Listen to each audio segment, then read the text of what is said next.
अस्सलाम वालेकुम रहमतुल्लाहि व बरकातुहू। जी तो नाइन्थ और प्री नाइन्थ क्लास बेटा आज का जो आप लोगों का टॉपिक, अस्सलाम वालेकुम रहमतुल्लाहि व बरकातुहू। जी तो बेटा नाइन्थ क्लास और प्री नाइन्थ क्लास जो आज का आप लोगों का टॉपिक है वो है difference between algorithm and flow chart. जो एल्गोरिथम भी हम लोगों ने पढ़ लिया हुआ है, फ्लो चार्ट भी हम लोगों ने देख लिया कि क्या होता है।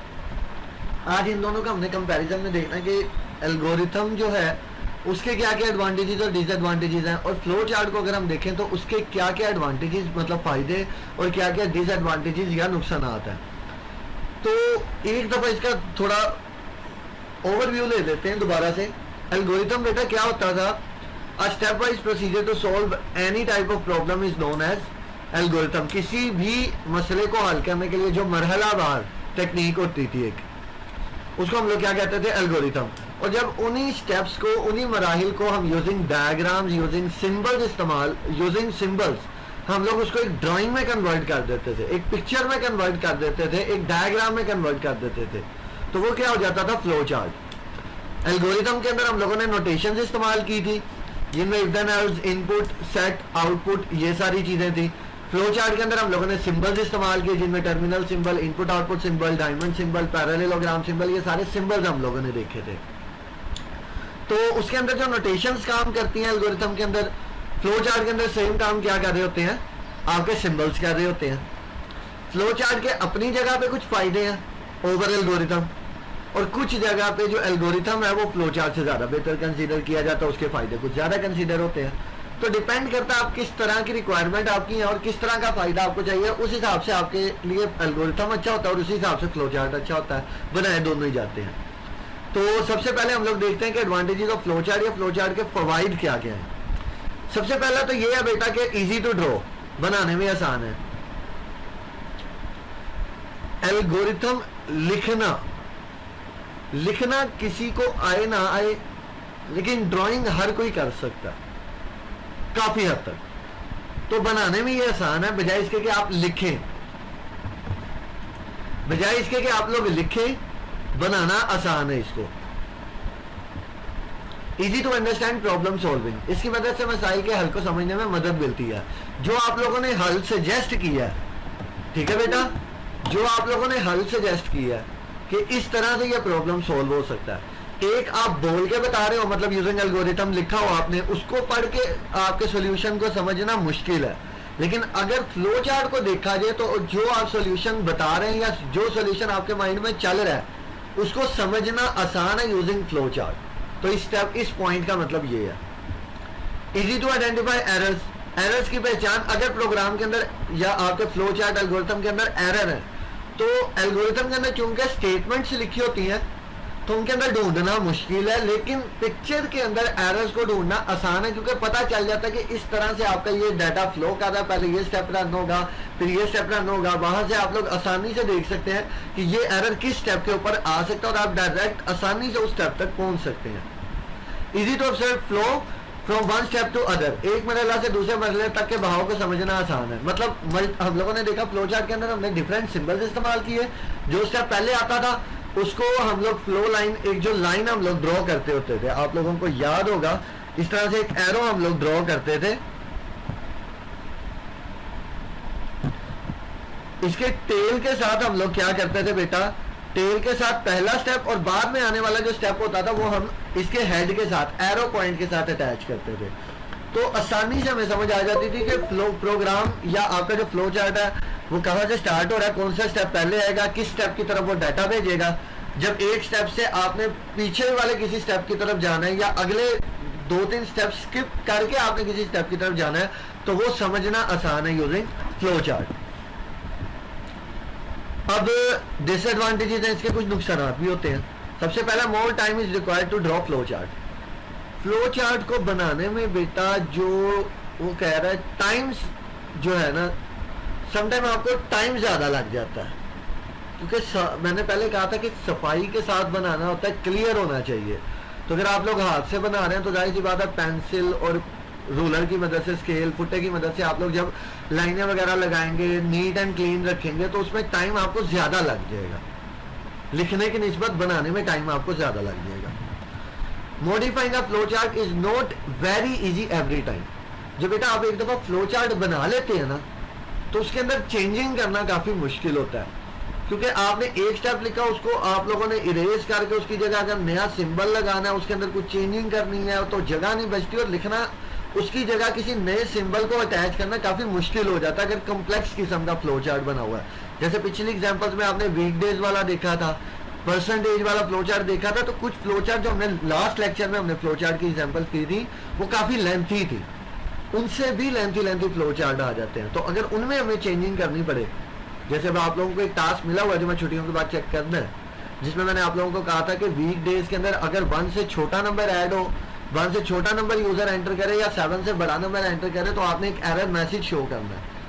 तो उसके अंदर जब आप चेंजिंग करेंगे तो आपको आइडिया होगा कि हर दफा आसान नहीं होता ये। नेक्स्ट है बेटा, it is not suitable for large problem. ये बड़े मसाइल के लिए मौजू नहीं होता।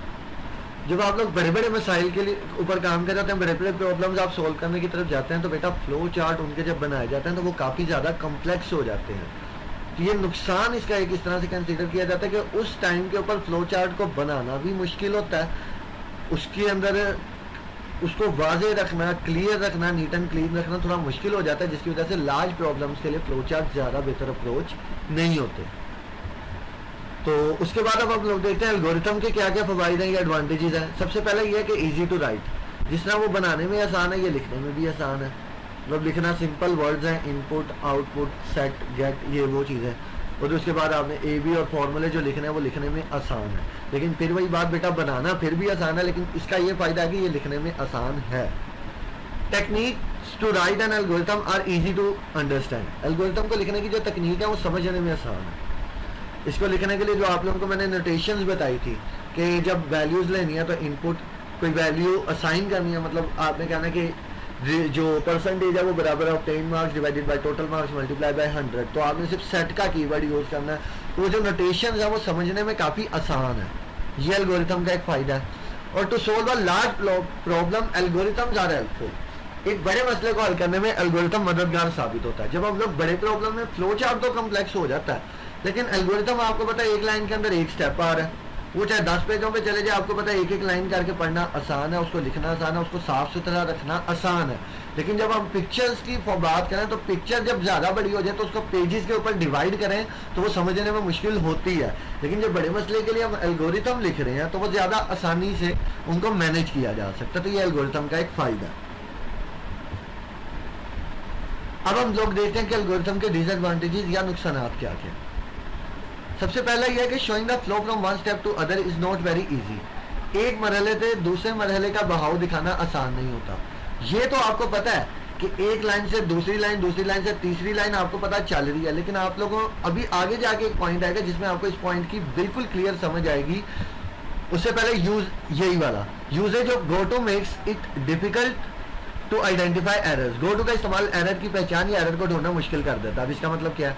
गो टू का मतलब क्या होता है? आप एक लाइन के अंदर आपने गो टू लिखा है, उस गो टू के आगे आप जो स्टेप लिखेंगे, मतलब अभी आप दूसरे स्टेप में थे, उसके बाद स्टेप 3 आना है, लेकिन जब आप स्टेप 2 के अंदर आप कहते हैं ना गो टू स्टेप 20, तो स्टेप 3 से लेके स्टेप 19 तक जितने भी स्टेप्स हैं वो सारे स्किप हो जाएंगे। और इस तरह से जब आप multiple go two statements use करते जाएंगे तो वो एल्गोरिथम कम्प्लेक्सिटी की तरफ जाना शुरू हो जाएगा, जिसे आपको समझ नहीं आएगी कि एक स्टेप से आप दूसरे स्टेप पे जंप करेंगे, फिर पिछले किसी स्टेप पे जाएंगे, फिर किसी अगले स्टेप की तरफ जाएंगे, तो वो समझना थोड़ा मुश्किल हो जाएगा। ये पिछली एग्जांपल्स में आपको गो टू स्टेटमेंट मिल जाएगी, वहां से आप लोग देख सकते हैं। तो ये दोनों आपस में इस तरह से लिंक्ड है। और तीसरा कि modifying an algorithm is not very easy every time. Algorithm में तब्दीली हर बार आसान काम नहीं होती। एल्गोरिथम में आपने चेंजिंग करनी है या फ्लो चार्ट में चेंजिंग करनी है, दोनों में ही चेंजिंग करना आसान नहीं है, क्योंकि जब आपने एक लाइन लिख दी उसके बाद नेक्स्ट स्टेप सारे एक लाइन में लिखे हुए हैं, और आप लोगों ने जब उसके अंदर स्टेप में चेंजिंग करनी है तो जाहिर सी बात है अगली लाइनें निगलेक्ट करनी पड़ेंगी, उस लाइन को कट करेंगे, अगली लाइन कोई उस पर डिपेंड होगी, उसको चेंज करोगे, तो ये थोड़ा कॉम्प्लेक्स काम और मुश्किल काम हो जाता है। तो ये कुछ एल्गोरिथम के नुकसान भी हैं। ठीक है बेटा, अब बुक से जो उर्दू मीडियम वाले हैं वो जितना मैंने स्लाइड में बताया है साथ साथ लिखा हुआ है वो उसको देख के अपनी कॉपीज में नोट करते जाएं और याद करते जाएं बेटा। और इंग्लिश मीडियम वाले बुक सॉफ्ट फॉर्म में आपको दे दी हुई है, हार्ड फॉर्म में ये सामने आपके पिक्चर्स हैं, यहाँ से आप लोगों ने ये जो पॉइंट्स लिखे हुए हैं, जैसे एडवांटेजेस ऑफ फ्लो चार्ट के आपने पॉइंट्स लिखे हुए हैं, ये याद करने हैं। डिसएडवांटेजेस के 2 ये हैं, एक ये है। ये एल्गोरिथम, ये फ्लो चार्ट वाला टॉपिक हो गया। और उसके बाद आपका आ जाएगा एडवांटेजेस ऑफ एल्गोरिथम, ये एल्गोरिथम के फ़ायदे और ये नुकसान या डिसएडवांटेजेस है। तो डिफरेंस बिटवीन एन एल्गोरिथम, ये लाइन वैसे सुन लें कि difference between an algorithm and a flow chart is just like the difference between a story and a movie. वो कह रहा है कि एल्गोरिथम और फ्लो चार्ट में जो डिफरेंस है वो सेम उसी तरह जिस तरह एक स्टोरी और एक मूवी में है। As we have studied that a flow chart is a graphical representation of the process to solve a problem, but an algorithm writes the same steps in a human understandable language.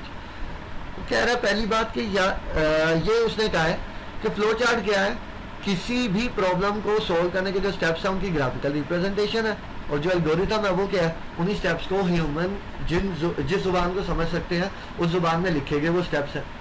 तो flow chart क्या है, उससे पहले algorithm क्या है, एक movie आप लोग देख रहे हैं, उसकी जो स्टोरी लिख के एक्टर को दी जाती है, जो वो पढ़ता है वो स्टोरी है। लेकिन जब वो स्टोरी आपके सामने मूवी के फॉर्म में आती है वो फ्लो चार्ट है। अब मूवी को समझना आसान है लेकिन उस स्टोरी को पूरा पढ़ना ज़्यादा मुश्किल टास्क है। तो ये एल्गोरिथम और फ्लो चार्ट में डिफरेंस उसने एक लाइन में आपको कवर किया हो। तो बेटा इसको अच्छी तरह तैयार करना है, कोई बात समझ नहीं आए तो लाजमी पूछ लेनी है, और बाकी इंशाल्लाह फिर जो भी इशूज़ होंगे आपके साथ साथ रिजॉल्व कर दिए जाएंगे। तो थैंक यू वेरी मच बेटा, अपना ख्याल रखिएगा, अल्लाह हाफिज़।